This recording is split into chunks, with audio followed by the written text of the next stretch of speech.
బాసర ఆలయ పునర్నిర్మాణ పనులు ప్రారంభమయ్యాయి. అమ్మవారిని తాత్కాలిక దర్శనాల కోసం బాలాలయంలో ప్రతిష్ఠించారు.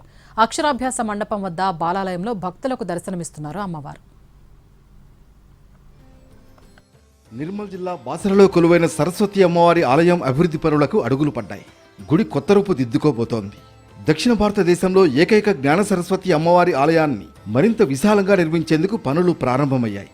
భారతదేశంలో ఉన్న ప్రముఖ సరస్వతి దేవాలయాల్లో ఒకటి కాశ్మీర్లో ఉండగా రెండవది బాసరగా ప్రసిద్ధికెక్కింది. బాసరలో సరస్వతి, మహాలక్ష్మి, మహాకాళి సమేతులై కొలువుతీరి ఉన్నారు. బాసర క్షేత్రాన్ని వేదవ్యాసుడు ప్రతిష్ఠించినట్లు స్థల పురాణం చెబుతోంది. గోదావరి ఒడ్డున ఉండే ఆలయం కాబట్టి ఏటా భక్తుల రద్దీ ఎక్కువగా ఉంటుంది. పుణ్యస్నానాలు, అక్షర శ్రీకార పూజల కోసం భారీగా భక్తులు తరలివస్తారు. రాష్ట్రం నుంచే కాకుండా ఆంధ్రప్రదేశ్, మహారాష్ట్రతో పాటు పలు రాష్ట్రాలకు చెందిన భక్తులు వస్తారు. పవిత్ర గోదావరి పక్కనే కొలువైన అమ్మవారి ఆలయ అభివృద్ధికి బాటలు వేస్తున్నారు. కాంగ్రెస్ అధికారంలోకి వచ్చాక గుడి మాస్టర్ ప్లాన్ ప్రకారం నిర్మాణ పనులు చేపట్టడం కోసం సీఎం రేవంత్ రెడ్డి భూమి పూజ చేశారు. తాజాగా పునర్నిర్మాణ పనులు ప్రారంభమయ్యాయి.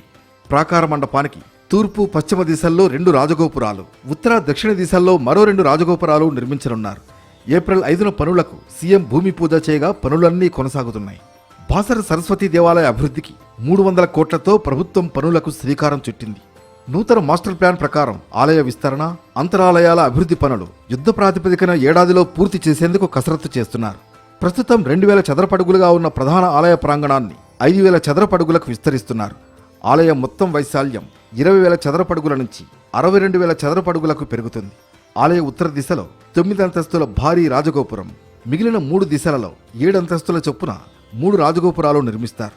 ఆలయం చుట్టూ 4 వైపులా 33 అడుగుల వెడల్పుతో విశాలమైన మాడవీధులను ఏర్పాటు చేస్తున్నారు. భక్తులకు వసతులు సైతం కల్పించనున్నారు. ఏకకాలంలో 6,000 మంది భక్తులు వేచి ఉండేలా 70,000 చదరపడుగుల విస్తీర్ణంలో ఆధునిక క్యూ కాంప్లెక్స్ నిర్మిస్తున్నారు. ఇందులో ఫీడింగ్ రూమ్లు, ఫుడ్ స్టాల్స్, టాయిలెట్లు ఉంటాయి. పిల్లల అక్షరాభ్యాసం కోసం ప్రత్యేక మండపంతో పాటు 200 మంది కూర్చుని ధ్యానం చేసుకునేలా ఒక ధ్యాన మందిరాలను నిర్మించనున్నారు. 20,000 చదరపడుగుల వైశాల్యంలో వంటశాల, భోజనశాలలు, ప్రసాద పంపిణీ కేంద్రాలను ఏర్పాటు చేయనున్నారు. ఆలయ పనుల్లో భాగంగా ప్రధాన ఆలయంలోకి భక్తుల ప్రవేశాన్ని నిలిపివేశారు. బాలాలయంలోనే అమ్మవారు భక్తులకు దర్శనమిస్తారు. అమ్మవారి విగ్రహం ఉన్న చోటునే ఉంటుంది. భక్తులకు ఇబ్బంది కలగకుండా తాత్కాలికంగా ఏర్పాటు చేసిన 150 రూపాయల అక్షరాభ్యాస మండపంలో అమ్మవార్లను ప్రత్యేక పూజలు చేసి ప్రతిష్ఠించారు. బాలాలయంలో అమ్మవారిని దర్శించుకోవడం కోసం భక్తులకు అనుమతి ఉంటుందంటున్నారు అధికారులు. ఆగమశాస్త్ర నియమాల ప్రకారం ప్రతిమల ప్రతిష్టాపన, ప్రాణప్రతిష్ఠ కార్యక్రమాన్ని పూర్తి చేశారు అధికారులు.